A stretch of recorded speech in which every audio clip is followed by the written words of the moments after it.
When is a good time to look for a job? I get asked this question all the time. Are you ready to hear my answer? First, let me introduce myself. If we haven't already met, I'm Annette Garsteck. I'm a senior professional career coach and a senior professional resume writer. I help women get paid what they're worth and never underestimate their skills. I'm so glad you could join me today. So to answer the big question, when's a good time to look for a job? I took it to LinkedIn to see what my network thought. And then I posed the question, when do you think it's a good time to look for a job? And these are the results. 86% of my network said all the time. And I agree wholeheartedly. The best time to look for a job is always. In this world where demand and opportunities are shifting and changing continuously, you should always be open to having a conversation about your future and what's next for you. You do not have to be an active candidate of always applying for jobs after work, on your lunch hour, on the weekend. That's not what I'm talking about here. But I do suggest that you keep your options open and be passively looking for whatever is next. So what does it mean to be a passive candidate? Being a passive candidate means that you're ready to talk with a recruiter or a hiring manager should they approach you. You're willing to hear about an opportunity that a friend or a colleague has shared with you. In my experience, passive candidates do these 5 things. They invest in themselves. They grow a career community. They network. They help other job seekers, and they share. Let's break each of these down so you too can be this shining star passive candidate and talk to job candidate hunters all the time. Investing in yourself. The best thing you can do to be a better candidate tomorrow is invest in yourself today. Continuous learning can happen in a variety of methods. So here's some informal educational ideas that are low cost and things that you can do for yourself. Number 1 is reading. There are so many ways that you can expand your mind, keep it sharp, and keep up with your industry, and reading is one of them. Books are an amazing source of ideas. Beyond reading, try out the concepts, jot down notes about them, what worked and what didn't work. You can join a book club to add conversation, community, and accountability for whatever it is you're reading. Reading articles is another way to learn what's new, what's trending, and what other leaders in your industry are thinking about. Record your reactions and your counterpoints. I'll tell you more about what you can do with that information later. Lastly, industry publications contain the latest research, are also incredible resources to help you expand your knowledge. After you read one, be sure to track your thoughts or maybe think about how you can use this new knowledge or how it will impact your work. Do you currently read to keep up with what's going on in the economy or in your industry? Tell me what reading you do below. In 2022, I've been reading a book a week. If you want to check out what I've been reading, you can get my list here at bit.ly/2022 reading list. To continue learning, you can attend an industry talk or a panel discussion. There's great ideas on Eventbrite, Meetup, or LinkedIn events to find a topic that interests you or that's relevant to you. Attend an industry conference. Now that so many in-person events are starting back up again, see what you can attend to grow your industry knowledge. Maybe you'll get a little bit of time out of the office as well and get to mingle with real people.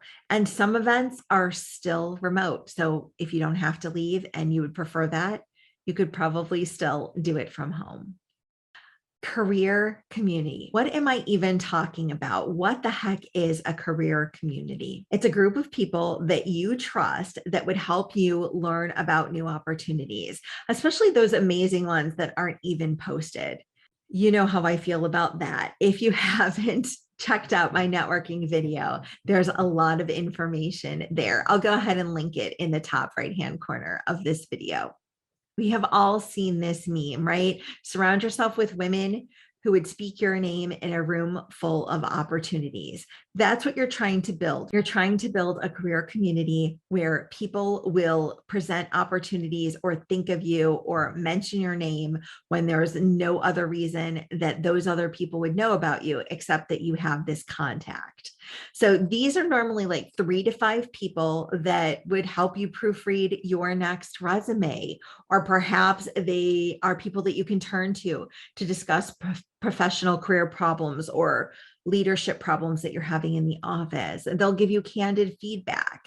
So how do you go about building such a community? Here's some tips for you. These people have worked with you before, so they know your work ethic, right?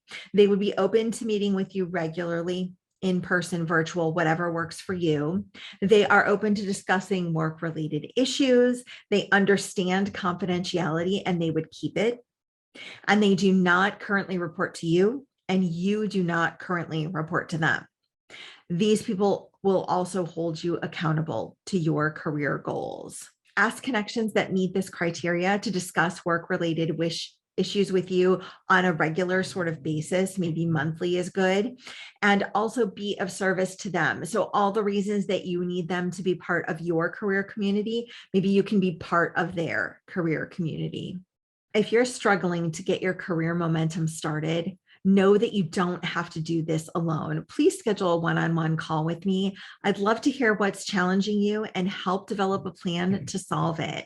Schedule your session at bit.ly/schedule AG. Number 3 on the list is network. Staying in touch with your network and continuously growing your network is a must.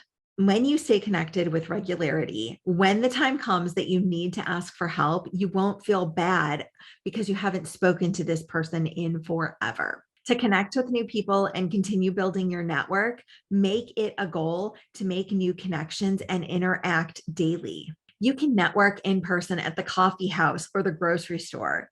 It can be a new connection that you make online, on LinkedIn, Instagram, or in a Slack channel. To learn more about growing your circle, check out my video about networking. I've linked it in the upper right-hand corner of this video for you, and I'll place a link to it down below in the description box of this video. Let's talk about helping other job seekers. I see this as a short and a long-term activity. In the short term, it could be something as easy as sending a job posting when you see it to whoever it is it reminded you of. It could be something where you review the resume of your friend that's applying for a new opportunity. In the longer view of things, I ask you to consider how you're helping others and if you're helping them grow. If you have direct reports or interns on your team at work, are you giving stretch assignments so they can broaden their reach and their influence in the office? Are you having candid conversations about their performance? Are you providing both positive and constructive feedback?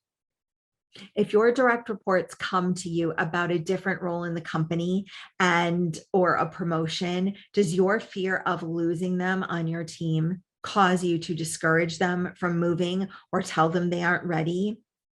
If this is you, stop and evaluate how you're showing up for others. Ask yourself, are you a leader or are you a boss? There's definitely a difference. Holding others back will not help your personal career. Creating opportunities and promoting your team members, your peers, your community, those are things that will help you in the long run. I had a leader of mine tell me many years ago, you never know who will work for you or who you will work for. And he was right. Maybe that should be a meme. That gem has stuck with me all these years later. Treat people like you will work for them one day. All right, I'm so excited to talk with you about sharing. Being the type of individual that's always open to networking and considering new opportunities means you'll be putting yourself out there.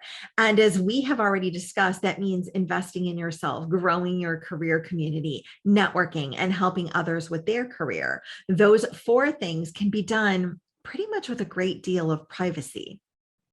But sharing, no, sharing means that you're going to be putting yourself out there. So sharing is an amazing skill. And if it isn't something that you're strong at now, it is something that you can learn. Thank goodness. So remember earlier in this video when I was talking about reading, I asked you to jot down your ideas, your counterpoints, take notes of any thoughts or any questions that you had.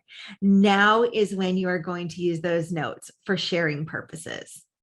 I think LinkedIn is the most powerful tool and can help you really share your voice. So let's talk about it now. LinkedIn, at the time of this recording, is a global network with over 830 million users, and over 188 million of those users are in the US alone.